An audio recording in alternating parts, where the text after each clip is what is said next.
آج ہم آپ کو 15 برس کی عمر اپنی والدہ اور پاکستان کی معروف رومانوی شاعرہ پروین شاکر کو کھونے والے ان کے اکلوتے بیٹے مراد علی کی کہانی انہی کی زبانی سنا رہے ہیں، جنہیں ماں کی اچانک موت کے بعد ان کی دادی اور خالہ نے پروین شاکر کی سہیلیوں کے ساتھ مل کر پالا۔ مراد کا کہنا ہے کہ مجھے ماں کا خیال ہر وقت آتا ہے، لیکن جب کوئی تہوار ہو، خوشی کا یا عید کا موقع ہو تو اس وقت ان کی یاد زیادہ آتی ہے۔ سب لوگوں کے خاندان اکٹھے ہوتے ہیں تو کمی تو محسوس ہوتی ہے کہ میری امی میرے ساتھ نہیں ہیں۔ پروین شاکر 26 دسمبر سن 1994 کو ایک ٹریفک حادثے کا شکار ہو کر وفات پا گئی تھی۔ اس وقت مراد کی عمر 15 برس تھی اور وہ او لیولز کے طالب علم تھے۔ پروین شاکر پاکستان میں ایک رومانوی شاعرہ کی حیثیت سے پہچانی جاتی ہے۔ ان کی شاعری کا موضوع زیادہ تر محبت اور عورت تھا۔ پروین شاکر کا تعلق ایک ادبی گھرانے سے تھا اور وہ درس و تدریس کے شعبے سے بھی وابستہ رہی اور پھر بعد میں سول سروسز کا امتحان دینے کے بعد سرکاری ملازمت اختیار کر لی۔ بی بی سی سے خصوصی بات چیت میں پروین شاکر کے بیٹے مراد علی نے بتایا کہ انہیں آج بھی 26 دسمبر کی وہ سرد صبح یاد ہے جب ان کی والدہ ایک حادثے کے باعث ان سے ہمیشہ کے لیے جدا ہو گئی۔ مراد علی کا کہنا تھا کہ بارش ہو رہی تھی، امی حسب معمول تیار ہو کر آفس چلی گئی۔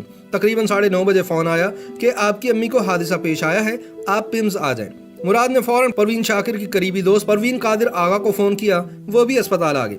مراد بتاتے ہیں کہ اس دن بارش ہو رہی تھی اور ٹریفک سگنل کام نہیں کر رہے تھے اور بس نے ان کی کار کو ٹکر مار دی۔ اسپتال پہنچنے پر مجھے بتایا گیا کہ جب پروین شاکر کو لایا گیا تو نبض چل رہی تھی، لیکن پھر ان کی وفات کی خبر دی گئی۔ مراد کو اپنی والدہ کے ساتھ گزرے لمحوں کی کمی آج بھی محسوس ہوتی ہے۔ ان کا کہنا تھا کہ امی جتنی بھی مصروف ہوتی، رات کا کھانا گھر پر کھاتی تھی اور کھانے کے ٹیبل پر ہماری باتیں ہوتی تھیں، اسکول میں کیسا دن گزرا، پڑھائی کیسی چل رہی ہے، دوستوں کے ساتھ وقت کیسا گزر رہا ہے، اور تھوڑی سی سیاسی باتیں بھی ہوتی تھیں۔ اگرچہ اس وقت میں چھوٹا تھا، مجھے سمجھ نہیں آتی تھی۔ مراد علی کا کہنا ہے کہ وہ کھانے کے معاملے میں بہت نخرے کرتے تھے، لیکن ان کی والدہ ان کے پسند کے کھانے بھی بناتی۔ امی کے ہاتھ کا مٹر پلاؤ مجھے بہت پسند تھا اور امی روہو مچھلی بھی بنایا کرتی تھی جو مجھے بے حد پسند تھی۔ مراد کا کہنا ہے کہ پاکستان میں سنگل مدر ہونا بہت مشکل ہے۔ میری والدہ مشاعروں میں بھی جاتی ہیں، آفس بھی جاتی ہیں اور گھر پر بھی ٹائم دیتی۔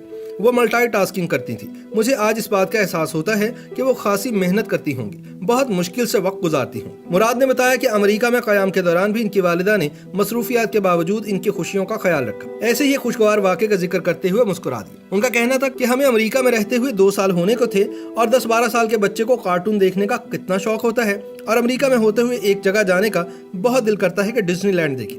مجھے بڑا افسوس ہوا تھا کہ ہم وہاں نہیں جا سکے۔ ایک دن امی نے کہا کہ ہم ایک نئی جگہ جا رہے ہیں۔ میں نے پوچھا کہاں، تو امی نے کہا کہ چلتے ہیں ذرا۔ پھر اگلے دن وہ مجھے ڈزنی لینڈ لے گئے۔ مراد کے بقول اس دن وہ اس بات پر بہت خوش تھے کہ ان کی والدہ نے ان کی خواہش کو یاد رکھا۔ مراد علی پروین شاکر کی اکلوتی اولاد تھے اور ان کی محبتوں کا مرکز بھی، لیکن وہ پھر بھی انہیں خود سے دور کرنا چاہتی تھی۔ اس کی وجہ بتاتے ہوئے مراد نے کہا کہ وہ مجھے کہتی تھی کہ آپ کو بورڈنگ اسکول میں ڈال دیں گے۔ پہلے جب میں چھوٹا تھا تو مجھے ایچیسن میں داخل کروانا چاہتی تھی، پھر حسن ابدال کیڈٹ کالج میں ڈالنے کو کہا اور پھر لارنس کالج گھوڑا گلی کی بات ہوئی۔ میں نے ان سے کہا کہ آپ مجھ سے محبت کرتی ہیں، یہ سب اچھی جگہ ہیں، لیکن میں آپ کا اکلوتا بیٹا ہوں، میں آپ سے دور نہیں جانا چاہتا۔ مراد کے بقول ان کے بورڈنگ جانے سے انکار پر پروین شاکر نے ان سے ایک فرمائش کی۔ انہوں نے کہا کہ ٹھیک ہے، مجھے ایک لمبا سا خط لکھو اور پھر مجھے بتاؤ کہ تم کیوں نہیں جانا چاہتے۔ پھر میں نے خط لکھا اور امی نے پڑھا تو کہنے لگیں کہ ٹھیک ہے، تم نہیں جانا چاہتے تو پھر ہمارے ساتھ ہی رہو۔ مراد علی کا کہنا تھا کہ ان کی تعلیم اور مستقبل کے حوالے سے ان کی والدہ نے واضح گائیڈ لائن دے رکھی تھی۔ ان کا کہنا تھا کہ تم ڈاکٹر بنو اور وہ بھی نیورو سرجن، جو سخت قسم کی تعلیم ہوتی ہے، تم وہ کرو، اور وہ اس پر بہت زیادہ زور دیتی تھی۔ ان کا کہنا تھا کہ وہ ان کی پڑھائی کے معاملے میں سمجھوتا نہیں کرتی تھی، حتیٰ کہ ایک مرتبہ نمبر کم آنے پر ان کے دوستوں کے سامنے انہیں ڈانٹ دیا تھا۔ مراد تسلیم کرتے ہیں کہ ان کی والدہ پروین شاکر بہت دور اندیش تھی۔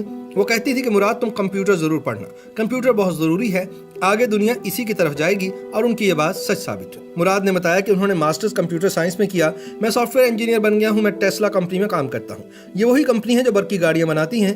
مراد کہتی ہیں کہ اگر میری والدہ زندہ ہوتی تو وہ بالکل مطمئن ہوتی کہ میں کامیاب ہو گیا ہوں۔ مراد بتاتے ہیں کہ ان کی والدہ کو جب کوئی چیز اچھی لگتی تھی تو وہ اپنی ڈائری میں لکھ لیتی تھی۔ ان کی 1-2 ڈائریاں تھیں جو نامکمل تھی۔ مراد نے بتایا کہ پروین شاکر کی یہ ادھوری شاعری مرتب کروانے کے بعد قف آئینہ کے نام سے شائع ہوئی اور اپنی اس کتاب کا نام پروین شاکر پہلے ہی طے کر چکی تھی۔ مراد کہتے ہیں کہ میری بیٹیاں پوچھتی ہیں دادی کیسی تھی۔ مراد نے اپنی والدہ کے نام کو اپنی آواز میں شامل رکھنے کے لیے اپنی بڑی بیٹی کے نام کا ایک حصہ پروین رکھا ہے۔ ان کا کہنا ہے کہ میری 2 بیٹیاں ہیں، بڑی کا نام شانزہ پروین علی ہے، وہ 7 سال کی ہے۔ پروین نام میں نے امی کی نسبت سے رکھا ہے اور دوسری کا نام ماریا ہے۔ وہ پوچھتی ہیں اپنی دادی کے بارے میں۔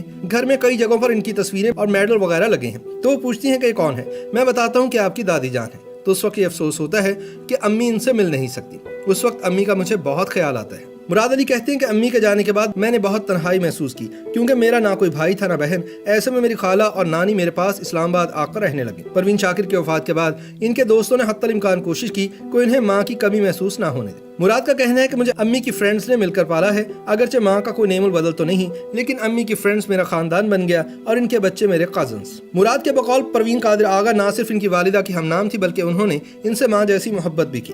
پروین شاکر کی سرکاری ملازمت کی وجہ سے انہیں اسلام آباد میں مختلف جگہ پر سرکاری گھر ملے۔ وفات سے قبل جو انہیں آخری مکان ملا تھا وہ G10-2 میں تھا۔ مراد کا کہنا ہے کہ جب امی کی وفات ہوئی تو حکومت نے یہ مکان میرے پاس ہی رہنے دیا جب تک کہ میں نے گریجویشن نہ کر لی۔ مراد کی تعلیم کا بیڑا بھی حکومت وقت نے اٹھایا تھا۔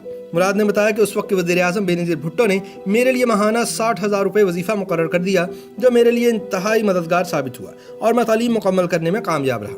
مراد کہتے ہیں کہ چونکہ پروین شاکر نے اپنی زیادہ تر زندگی اسلام آباد میں گزاری، اس لیے بڑوں نے اسلام آباد میں تدفین کا فیصلہ کیا جس میں وہ شامل نہیں تھے۔ مراد علی بتاتے ہیں کہ امی کی تدفین اسلام آباد کے H8 قبرستان میں کی گئی کیونکہ انہوں نے ساری زندگی یہیں پر گزاری۔ مراد بتاتے ہیں کہ جنازے میں بہت لوگ آئے تھے، بیوروکریٹس، شاعر، ان کے آفس کے لوگ، میری نانی اور خالہ بھی کراچی سے آئی تھی، اور اس دن میرے والد صاحب بھی آ گئے تھے جو برسوں سے ہمیں نہیں ملے تھے۔